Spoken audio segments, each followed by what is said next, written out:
importante solamente un ocupar de tu iglesia comunidad de paz.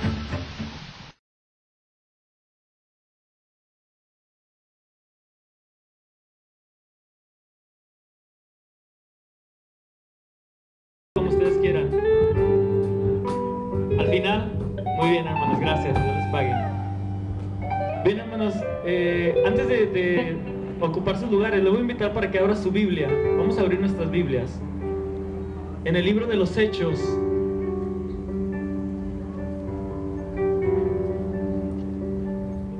Vamos a abrir nuestras Biblias en el libro de los Hechos, capítulo 13.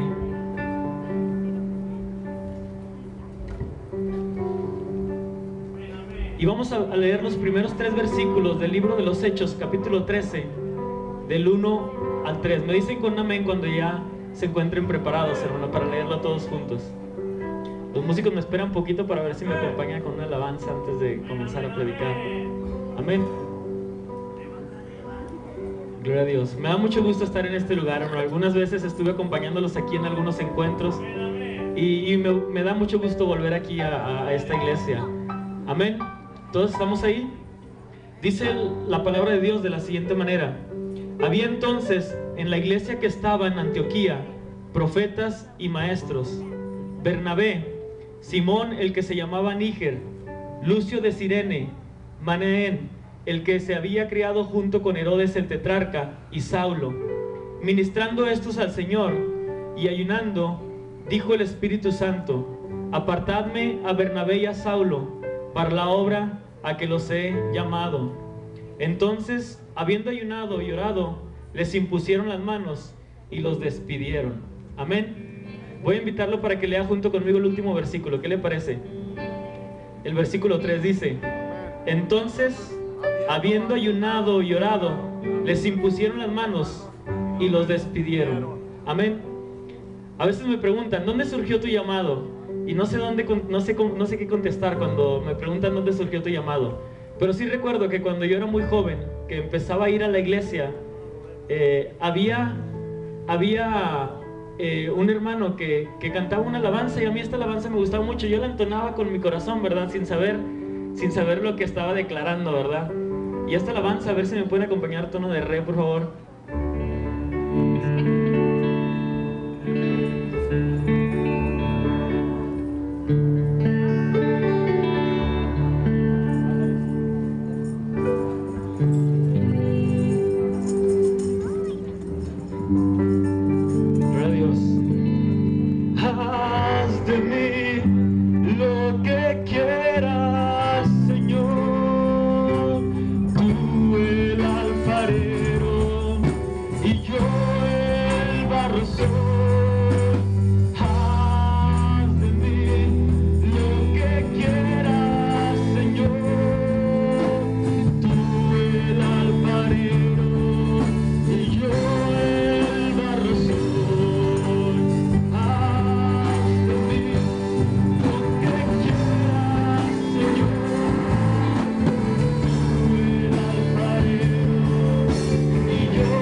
Señor, yo te quiero pedir que uses mi vida, Señor, para hablar tu palabra.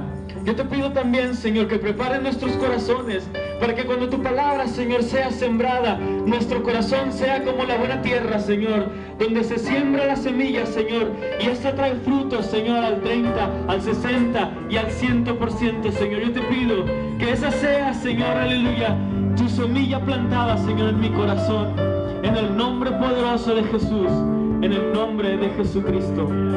Aleluya, aleluya, amén. Amén, amén. ¿Puedo ocupar sus lugares, hermano, un momentito?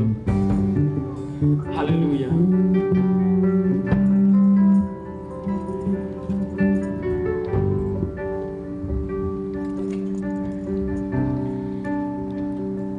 Gracias, Señor. Bien, hermano, acabo de leer unos versículos de la palabra de Dios ahí en el libro de los Hechos. Había un templo en un lugar llamado Antioquía, y como dato histórico de este templo, de esta iglesia que se encontraba en Antioquía, surgieron los primeros viajes misioneros. Fue una iglesia de donde comenzaron a salir misioneros a otros lugares, y esta fue la primera vez que el Espíritu Santo habla a la iglesia de Antioquía y les dice: apartarme a Bernabé y a Saulo para la obra a la cual yo los he apartado, Y dice su palabra que después de haber orado y ayunado por ellos, les ungieron y los despidieron. Amén. Y a mí siempre me ha llamado la atención. ¿Por qué? ¿Por qué se dieron estas cosas en el templo de Antioquía? ¿Por qué el Espíritu Santo le plació hablar a esa iglesia para que la iglesia despertase, para que la iglesia se diera cuenta que había una necesidad de salir a predicar el Evangelio a otros lugares?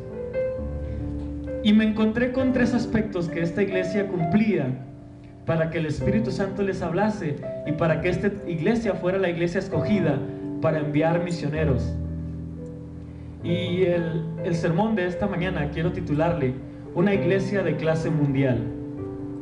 ¿Les gustaría que la comunidad de paz fuera una iglesia de clase mundial? Amén. A los 3 hermanos dice su palabra que donde 2 o 3 están de acuerdo y piden una misma cosa, el Señor les contesta, ¿va? A los 3 hermanos que dijeron amén, vamos a ponernos de acuerdo a orar para que esta iglesia sea una iglesia de clase mundial. Amén. Mire, hermano, una iglesia de clase mundial, cuando hay gente que las clasifica, ¿verdad? Hay una iglesia en Lakewood que se encuentra en Houston, y es una iglesia que todo el mundo la conoce, y se cree que es una iglesia de clase mundial porque cada domingo hay un invitado especial que viene a cantar o que viene a predicar, y porque hay gente de clase social muy alta. Pero yo no me refiero a ese tipo de iglesias, hermano. Yo no me refiero a una iglesia que sea conocida a nivel mundial porque hay gente con dinero ahí, porque hay artistas cada domingo que van y cantan. Cuando yo me refiero a una iglesia de clase mundial, es una iglesia, aleluya, que tiene una representación fuera de estas 4 paredes, amén. Cuando hay una iglesia que tiene una representación fuera de nuestro país, yo puedo decir que nuestra iglesia apostólica, nuestra amada iglesia apostólica, es una iglesia de clase mundial, porque hasta el momento tenemos 19 misioneros fuera de este país que ya se encuentran predicando la palabra de Dios. Nuestro hermano tuvo la fortuna de ir a Panamá. El Señor a mí me concedió ir a Colombia. Y a veces, hermano, cuando uno va, se enamora más de las misiones. Cuando uno va y se da cuenta de cómo el Señor está trabajando en esos países, mi corazón siempre va a ser, hermano, yo siempre he dicho que si el Señor me envía a donde Él me envíe, ahorita está el proyecto para salir a la India. Escuché que para finales de este año, si Dios así lo permite, estaremos saliendo a la India. Y yo siempre lo he dicho, donde el Señor me envía, ahí es donde yo voy a ir. Si el Señor no me envía, yo no quiero ir a ningún lado. Pero si el Señor me envía, yo voy a donde Él me envíe. Amén. Pero si está de parte de Dios que yo me quede en este lugar, ¿sabe qué, hermano? Mi corazón siempre va a ser misionero, aunque yo no salga fuera de este país. Déjenme le digo, hermano, las 3 características que tenía esta iglesia para ser una iglesia de clase mundial. Dice la palabra de Dios que ahí era una iglesia que cuando el Señor habla, era una iglesia que se encontraba en comunión. Era una iglesia donde todos estaban de acuerdo, y dice la palabra de Dios que estaban alabando a Dios, se encontraban reunidos, se encontraban unánimes, dice la palabra, cuando el Espíritu Santo habla a ese lugar. Y el punto número uno para que el Espíritu Santo hable y para que seamos una iglesia de clase mundial es que tenemos que ser una iglesia que se encuentre en comunión. Mira, hermano, el templo de Antioquía era una iglesia que por su ubicación geográfica tenía la facilidad de que varias personas de diferentes lugares podían venir a reunirse hasta ese lugar. Dice la palabra que ahí había gente, había griegos, había judíos, y había gente de todos los diferentes lugares que se encontraban ahí alrededor. Y usted sabe, hermano, que cada lugar tiene una cultura diferente, por lo tanto una forma de pensar diferente. Pero donde el Espíritu Santo está, donde la gente se reúne para alabar a Dios, hermano, las culturas de los diferentes lugares, de diferentes pueblos, aleluya, se quedan fuera, hermano, porque todos se unen para alabar y para glorificar a Dios. Dice también la palabra, hermano, que había ahí un hombre, y dice ahí, el texto no lo menciona, que este hombre se había criado junto a Herodes el tetrarca, lo cual nos indica también en este pasaje que había gentes de diferentes clases sociales.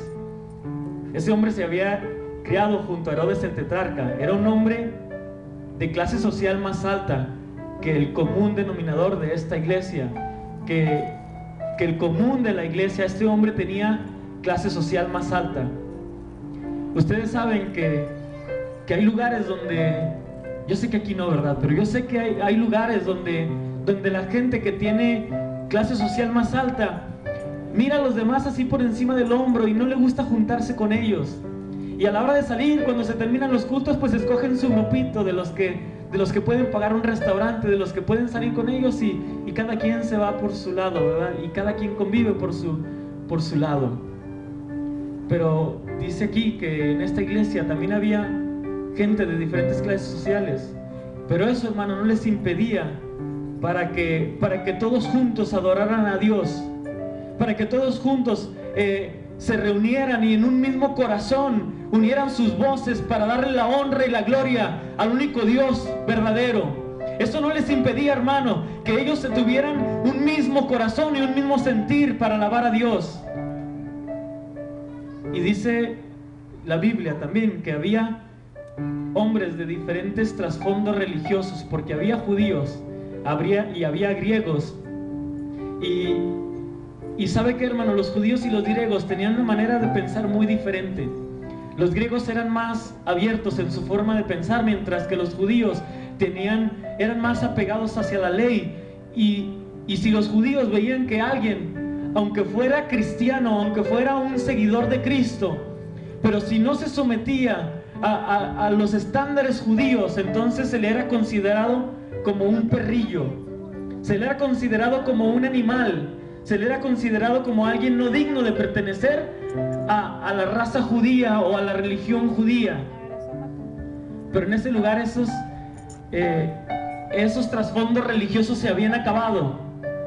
Y déjeme le digo una cosa, hermano, el mismo Jesús una vez se encuentra con una mujer samaritana en un pozo de agua, y después de tener una plática muy corta, a mí me llama mucho más la atención lo que viene después, cuando esta mujer le dice: oye, Señor, a nosotros nuestros padres nos enseñaron que a Dios se le tenía que adorar en los montes, en las alturas, y ustedes, los